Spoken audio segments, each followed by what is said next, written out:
Have you ever thought about this? What happens if you lost everything you own and you are stripped down to the bone?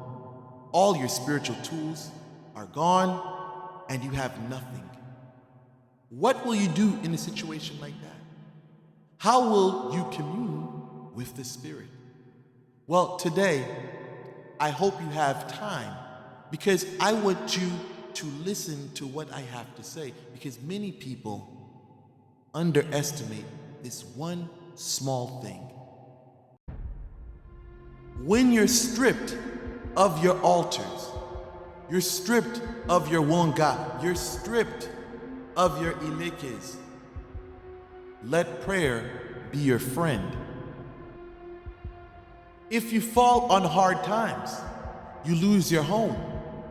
Or if you're a youngster and you're into nonsense and you find yourself behind bars, there's not going to be an altar or a shrine where you can go make offerings. If you're looking for a God ring, you've come to the right place. Street sweeper, Medusa domination ring, chouette étoile. Whatever you're looking for, you've come to the right place. We have everything.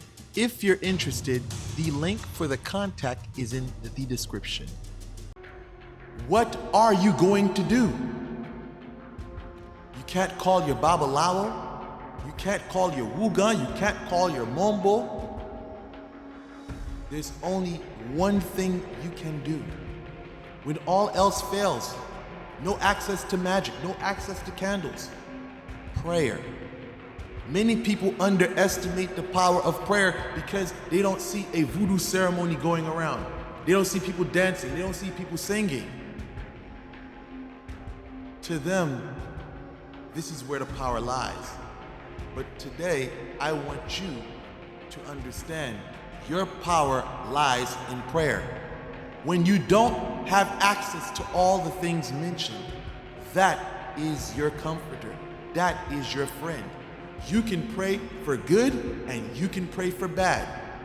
Now, depending on what you asked for and who you ask, that will determine whether you get what you ask.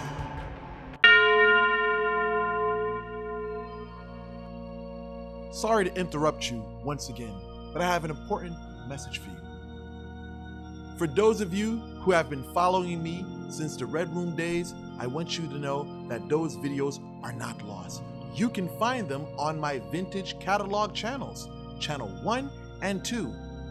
Check the description area for the link to those accounts. I'll see you there. I've spoken about adaptation on many occasions in the past. I've always stated, what will you do if you can't go back to Haiti?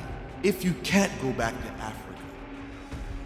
What will you do if you don't have access to your shrines?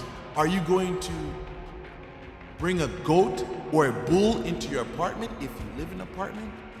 If you're living in a zone where you don't have access to these things and you can't make public sacrifices, you're going to have to resort to prayer. I've seen many people get what they desire through prayer. I don't mean to be graphic, but I remember this individual was dealing with this woman and she got pregnant by another man. This individual prayed to a deity. I'm not going to mention that deity's name, but let's just say she did not have that child.